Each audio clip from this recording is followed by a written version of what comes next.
Hello everyone, this is MystieGaming and welcome back to our Reborn Archeology series, where today we are going to be working on building up some farms and some infrastructure so that we can support a healthy dinosaur population in the coming episodes. But first things first, I think it is beyond time that our sniffer gets a better home than this little pen that it's already outgrown. So let's address that first.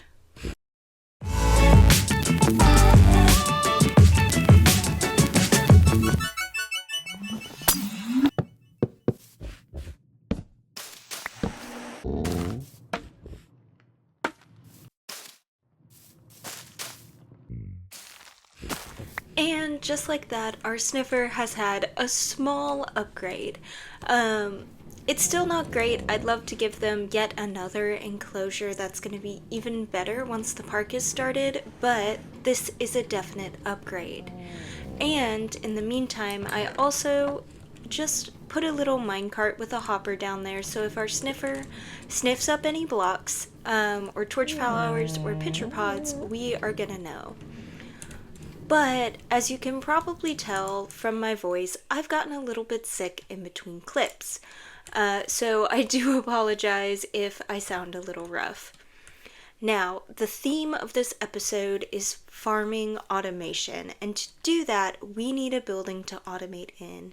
So I think our next step is going to be building a cool little barn over here. Okay, so I was gonna jump straight into building. I even went and gathered some chalk and some white terracotta while I was on the way over, and then I realized I only have 7 spruce logs, and that is not enough.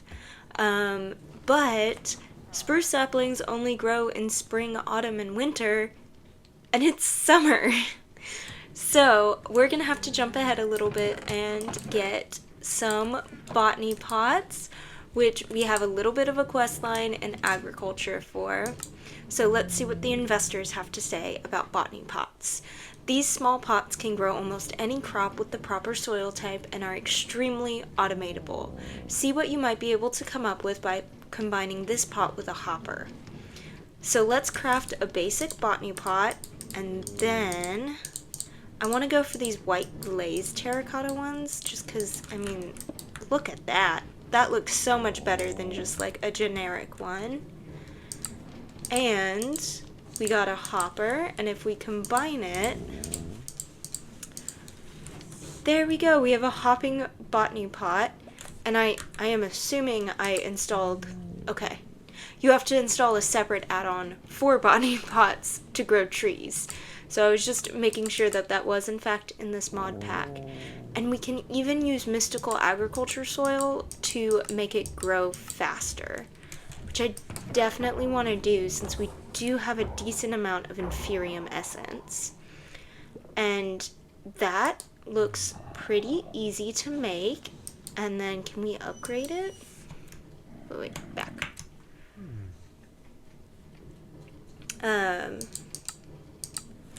Let's see here, because if I could get a better tier, I would love to. So that's rich farmland, inferium. We just need to craft some of this with a fusion crystal? Oh, we can do that. So we're also getting a little bit into mystical agriculture. I don't want to get super far into this mod because it is definitely a rabbit hole. I need iron.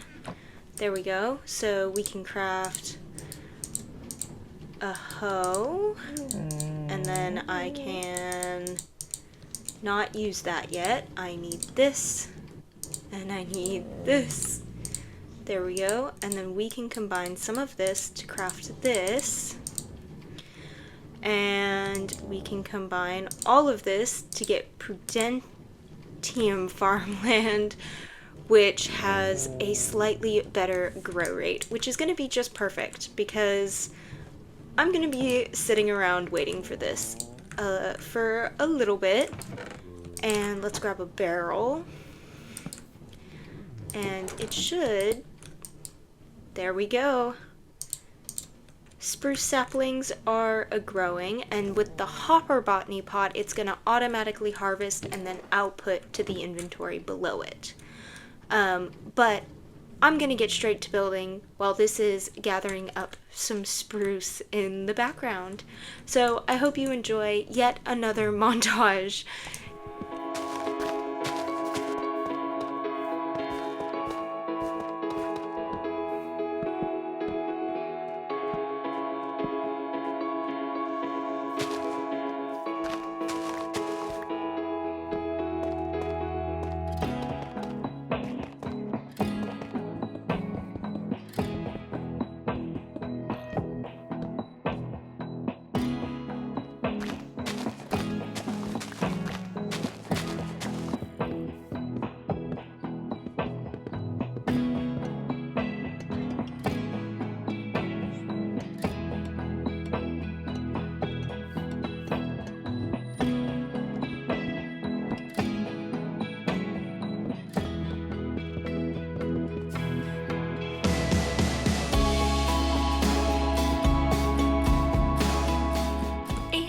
Just like that, our barn is done, and I absolutely love it.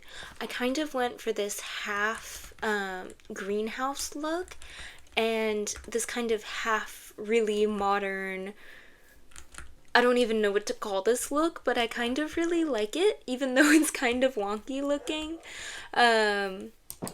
And in here we just have this nice big flat area where we can put all of our hopping bonsai pots and all of our animal pens, which we are going to get to now. And as you can see, I have a very long list of things I want to grow and produce in this greenhouse. So I have done a little bit of prep work to make this a little bit easier on us, but we should be able to just craft up our hopping bonsai pots, because that's what I want to do first. And there we go, we have enough of everything, thankfully, and we have our drawers. So what I want to do in here, I'm gonna have to take this. Oh, I'm gonna have to craft up some of the soil, but I want to make little kind of tables in here. And there's 20 things that we're going to be growing in here.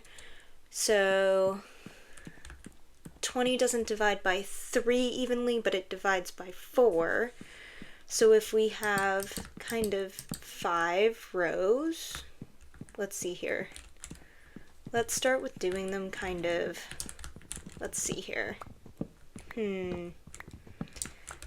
So things look a little bit different around here. As I said in an earlier clip, I started to get sick, and for some reason, even though I sounded terrible and felt terrible and couldn't think straight, I decided that it was a good idea to keep recording.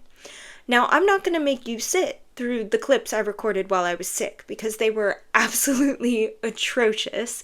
So let me catch you up and we can continue on from the episode where we are. When I left off, I was trying to think through how to design this interior and what crops I wanted. Now, that list has changed significantly.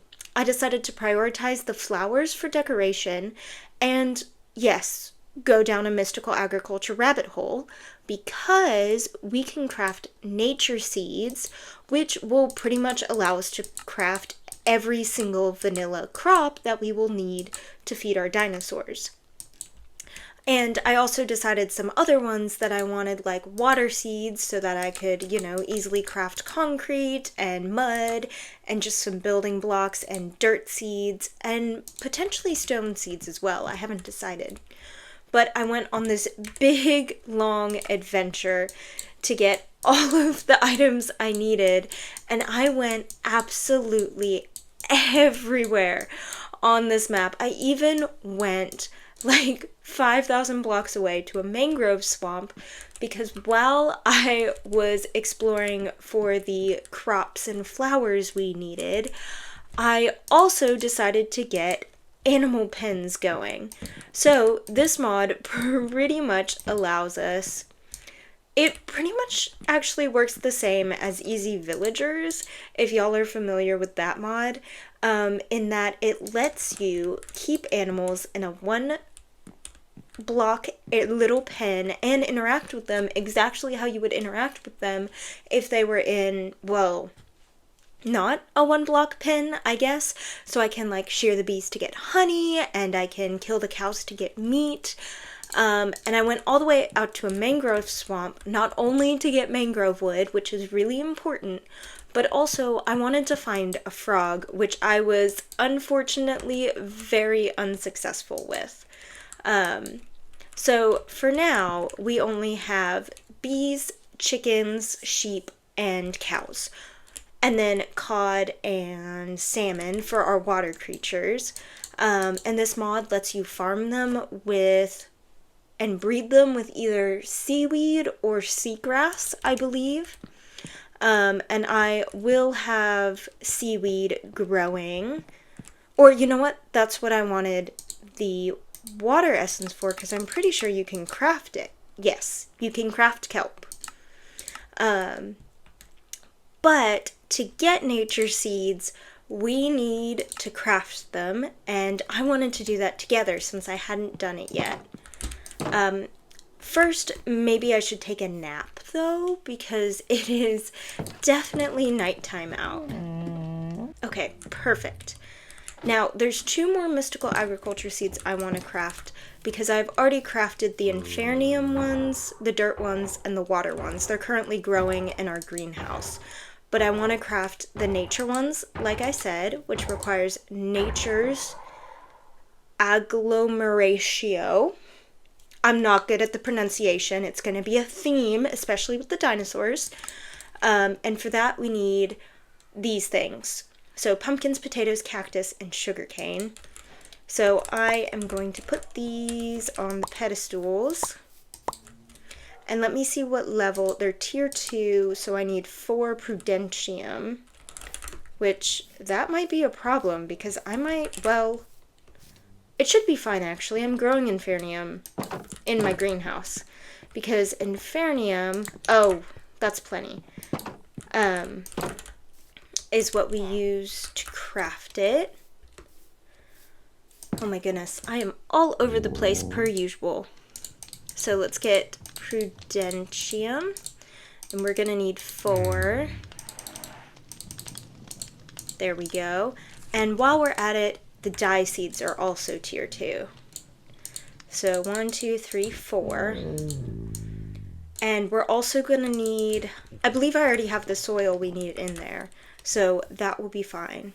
And then we're also gonna stick this on the pedestal. And then, oh my goodness, I forgot all about the base seeds that we need, which is actually, should be in here, prosperity seed bases. These are kind of the bases for all of the mystical agriculture seeds, and they're super important. And as you can see, we're crafting nature seeds, and if I give it a redstone signal, it does this really cool animation, and then they're crafted, which is, it's just so cool. And my goal is to have 4 of these sections growing on the sides here. And this will eventually give us 3 more seeds that I can plant here, here, and there, and there. And then this pot is for our dye seeds, which require dye agglomeratio, which requires these dyes, which I am thankfully growing. 4, and then these 2 need to be smelted. Well, just the sea pickles. I don't know why I have cactus on me. Oh, you know what? I was growing it in one of the pots temporarily so that I could...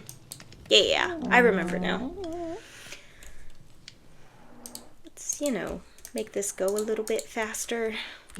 And with the dye seeds, we're not going to have to waste a bunch of our flowers in order to craft dyes, so we can just use the dye essence and get a bunch of dye for pretty much free, which is really nice. Okay, and then we got our 4 prudentium, and it is pretty much the exact same. And all of the mystical agriculture seed recipes are pretty similar in their setup, in that they need 4 of a certain tier of essence and 4 of some type of kind of symbolic object for said seed. So there we go. We're gonna get our dye seeds. Ooh, and I love how they're all fun and rainbowy. Okay, here we go. And then that is all set up. So we have automated so much this episode, and I recognize y'all haven't seen a lot of it, and that is mostly my fault. But I'm hoping that I can decorate this room a little bit nicer for one. Oh. So I have decorated and kind of put our animals on these little shelves so that it looks a whole lot neater. And the rest of this space, oh my goodness, I'm missing a window. I'll fix it. I will 100% remember to fix that. But the rest of this room is definitely going to be dedicated towards villagers and any other animals we want to eventually automate. But yeah, we accomplished a lot this episode, and I recognize y'all missed a bunch of it. So hopefully my next episode will have a lot better luck. Hopefully I won't get sick midway through recording it, because that always sucks. But I just wanted to thank you all so much for watching. I'm super excited to do a deep dive into fossils and archaeology again, and really get into Jurassic Reborn, because that is like a mod that I don't often play on YouTube, and I'm really excited, especially since the focus, I don't know if I've shown you this tab yet, but this is all of the creatures from these 2 mods, and yes, there are a lot. This center column is all of the ones that Fossils and Archaeology and Jurassic Reborn share and each have. So we have the Fossils and Archaeology dodo, and then the Jurassic Reborn dodo, which I cannot wait to create enclosures that are comparing and contrasting the two. That's going to be so much fun. And then of course there's, how many is it? 75 mobs that are unique to the Jurassic Reborn mod, which is awesome. And then Fossils and Archaeology has 31 that are unique, which it's so awesome. And the goal is to at least get all of the mobs that the 2 mods share, but I would love to get almost all of them, if not all of the mobs, which that's going to be a huge undertaking, so hopefully y'all enjoy this series. And again, thank you so much for watching. If you enjoyed it, please hit that like and subscribe button, and I hope to see you in the next one. Bye-bye!